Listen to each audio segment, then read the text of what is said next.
January 31, 2026. Isang ordinaryong araw lang sana para sa mamamayan ng Malolos, Bulacan, pero isang nakakapangilabot na diskubre ang bumulagta sa mga tao at sa mga otoridad sapagkat sa loob ng isang madilim at ginagawang septic tank ay natagpuan ang isang bangkay ng isang lalaki. Balot ng semento at umaalingasaw ang amoy at ang bawat graba at buhangin ay tila naging piping saksi sa isang krimeng pilit ibinaon sa limot. Pero gaano man kakapal ang sementong itinakip ay hindi nito nagawang itago ang masangsang na amoy ng katotohanan. Habang palalim kasi ng palalim ang paghuhukay at pag-iimbestiga, isang mas matinding revelasyon ang lumitaw. Ang biktima na nahanap sa kalunos-lunos na kalagayan ay isa palang aktibong pulis na kinilala bilang si Police Staff Sergeant Renato Casaway Jr. na miyembro ng PNP Drug Enforcement Group o PDEG. Pero sino ang may gawa nito sa kanya at ano ang naging motibo nito para paslangin at sementohin ang isang alagad ng batas? May kinalaman ba ito sa kanyang trabaho bilang isang operatiba ng PDEG? Isa ba itong planadong hit ng mga sindikatong kanyang nabangga o baka naman may mas malalim at mas personal na dahilan kung bakit kailangang dumanas ng ganitong kalupitan ng biktima sa kamay mismo ng mga taong kanyang pinagkakatiwalaan? Mga kaibigan, tapusin niyo ang videong ito at sabay-sabay nating alamin ang buong katotohanan sa likod ng kwentong pulis sa loob ng septic tank. Si Police Staff Sergeant Renato Casaway Jr., 46 na taong gulang at residente ng Baliwag, Bulacan ay isang dedikadong asawa at isang mapagmahal na ama. Siya ang nagsisilbing matibay na haligi ng tahanan na inaasahan ng kanyang pamilya sa araw-araw. Sa kanyang propesyon, hindi rin siya matatawaran. Si Renato ay isang bihasang operatiba ng PNP Drug Enforcement Group o PDEG Special Operation Unit 3. Isang elite na nakatutok sa mga pinakamalaking operasyon laban sa ilegal na droga sa bansa. Bilang isang pulis PDEG, masasabing ang buhay ni Renato ay nakataya sa bawat operasyon laban sa mga sindikato ng ilegal na droga. Pero ang hindi alam ni Renato na ang balang tatapos sa buhay niya ay hindi manggagaling sa mga kriminal na tinutugis niya, kundi manggagaling mismo sa taong pinagkakatiwalaan niya. Ika-24 ng Enero, mismong araw ng kanyang kaarawan, at dito nagpaalam si Renato sa kanyang pamilya at ayon sa kanyang asawa ay makikipagkita lamang siya sa kanyang asset pero hindi nito sinabi kung saan. Sa kabila nito ay pumayag naman ang kanyang asawa at agad ngang umalis si Renato sakay ng kanyang motorsiklo. Lingid sa kaalaman ng asawa nito na ito na pala ang huling beses na makikita niyang buhay ang kanyang asawa. Mula kasi sa Baliwag, Bulacan ay nagtungo si Renato sa Malolos City, partikular sa Felicissima Village sa Barangay Mohon. Ayon sa kuha mula sa CCTV, makikita ang pagdating ni Renato at ang pakikipagkita niya sa isang lalaking matagal na niyang kilala at pinagkakatiwalaan na si Julian Salamat. Si Julian Salamat ay kilalang asset ni Renato Casaway. Isang taong may koneksyon sa mundo ng droga at siya ang nagbibigay impormasyon at si Casaway ang handler na nagbe-verify at nag-aaksyon. Ang kanilang pagkikita ay maaaring may kinalaman sa trabaho, marahil sa isang sensitibong impormasyon o operasyon laban sa droga. Subalit ang hindi alam ni Renato na malaki ang posibilidad na ang pinagkakatiwalaan niya ay matagal nang naglalaro sa magkabilang panig. Double agent kumbaga. Asset siya ni Renato at the same time miyembro din siya ng isang drug group. Batay pa rin sa CCTV footage, Nang dumating si Renato sa lugar ay nakipag-usap nga ito sandali kay Julian Salamat at may mga ilang di kilalang tao din sa paligid.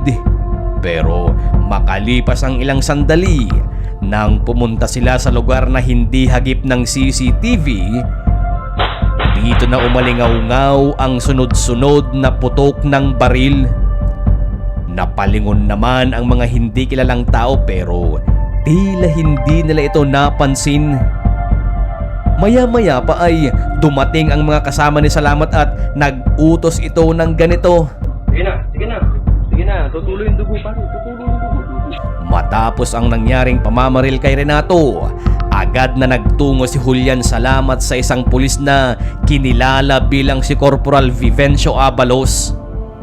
Sa puntong ito ay sinabi niya lahat ang nangyari at kung paano niya pinatay si Renato pero tila walang pakialam si Abalos at ipinagsawalang bahala ito.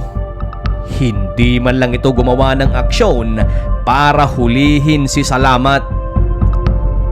Sa kabilang banda, nagsimula namang mabahala ang asawa ni Renato. Hindi rin kasi ito sumasagot sa mga tawag at wala man lang siyang update kung nasaan siya. Lingid sa kanyang kaalaman na wala na pala ang kanyang asawa.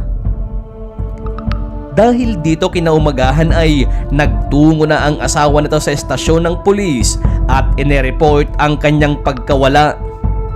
Agad naman itong idineklarang missing person at mula dito nagsimula ang araw ng paghahanap sa kanya. Agad ding nagsagawa ng backtracking ang PNP at sinuri ang kanyang huling galaw, huling kausap at huling lugar na pinuntahan ni Renato. Dito ay lumabas na sa Felicissima Village sa Barangay Mohon, Malolos City ang huling lokasyong pinuntahan nito base sa mga CCTV at testimonya. Subalit lumipas na ang halos isang linggo ay hindi pa rin natatagpuan si Renato. Hanggang sa pagsapit ng January 31, 2026 nang may isang impormasyon o tip ang natanggap ng mga pulis na may isang bangkay ng lalaki ang inilagay sa isang septic tank doon pa rin sa Felicissima Village, Barangay Malolos City. Agad namang bumalik ang mga otoridad at agad ngang sinuri ang nasabing lugar kung nasaan ang septic tank. Sa unang tingin ay tila wala namang kapansin-pansin sa isang ordinaryong septic tank na tinabunan ng lupa, graba at sariwang semento. Pero habang tumatagal sa lugar, may isang bagay na hindi tugma. May amoy kasi sa hangin pero hindi sapat para makatawag pansin pero sapat na para magdulot ng hinala para sa mga nakaranas na ng ganitong mga eksena. Dahil dyan, dahan-dahang sinimula ng pagbubungkal at habang mas lumalalim ang hukay ay mas nagiging malinaw na may sinadyang itago sa ilalim ng semento. Ilang sandali pa ay tumama ang pala sa isang bagay na hindi lupa. Tumigil ang mga naghuhukay at sa loob ng septic tank natagpuan ang katawan ng isang lalaki. Naaagnas na at umaalingasaw ang amoy dahil sa tagal ng nakabaon. Dito ay agad na kinumpirma ng mga otoridad na ang bangkay ay kay Renato Kasaway Jr., ang pulis na ilang araw nang nawawala at patuloy na hinahanap ng kanyang pamilya. Matapos ang pagkakadiskubre sa katawan ni Renato ay agad nagsagawa ang mga otoridad ng isang malalim na pag-iimbestiga. Mabuti na lamang at may isang CCTV ang gumagana noong araw na yon na siyang naging saksi at dahilan para matukoy ng mga otoridad ang mga salarin. Dito ay agad kinumpirma ng mga pulis na ang taong pumatay kay Renato ay si Julian Salamat na mismong asset niya. Pero ang malaking katanungan ngayon ng marami, anong dahilan bakit niya pinatay si Renato? Well, mga kaibigan, ayon sa report ng PNP at DILG, ang pagpatay kay Kasaway ay may malaking posibilidad na may kaugnayan ito sa kanyang trabaho dahil Tila naging banta si Renato Kasaway sa buhay ni Julian Salamat. Bilang isang police asset kasi ay nabubuhay si Salamat sa pagitan ng dalawang mundo. Sa isang banda, ginagamit siya ng pulis para makakuha ng impormasyon, pero nakasalalay naman ang buhay niya sa mga taong sangkot sa ilegal na droga. Sa ganitong setup, ang pinakamalaking kasalanan ng isang asset ay ang malantad. Kahit na asset siya ni Renato, ay mas tapat naman siya sa drug group, kaya naman nang naaamoy na ni Salamat na may mas malalim nang nalalaman si Renato sa buhay niya, ay dito na niya pinatahimik o pinatay ang kanyang handler. Ibig sabihin, naging planado ang lahat. Sa patuloy naman na pag-iimbestiga ay nalaman ng mga otoridad na may alam na pala sa nangyari si Corporal Vivencio Abalos, subalit ipinagsawalang bahala niya ito. Hindi rin niya inaresto si Salamat at hindi rin niya agad inireport ang nangyari sa kanyang mga superior. Dahil dito ay agad inaresto si Abalos at agad na isinailalim sa restrictive custody. Tinanggalan ng tsapa at baril at sinampahan ng mga kaukulang kaso.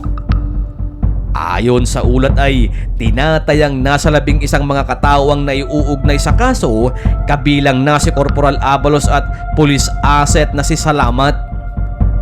Batay sa pinakabagong report ng PNP ay mayroon ng 6 ang sumuko habang nakataon pa rin ang Malolos Police sa paghahanap sa iba pang sangkot, kasama na ang mismong gunman na si Julian Salamat. Nagbigay naman ng 1 milyong pabuya ang DILG para sa anumang impormasyon na magdadala sa pagdakip kay Julian Salamat at iba pang sangkot sa kaso.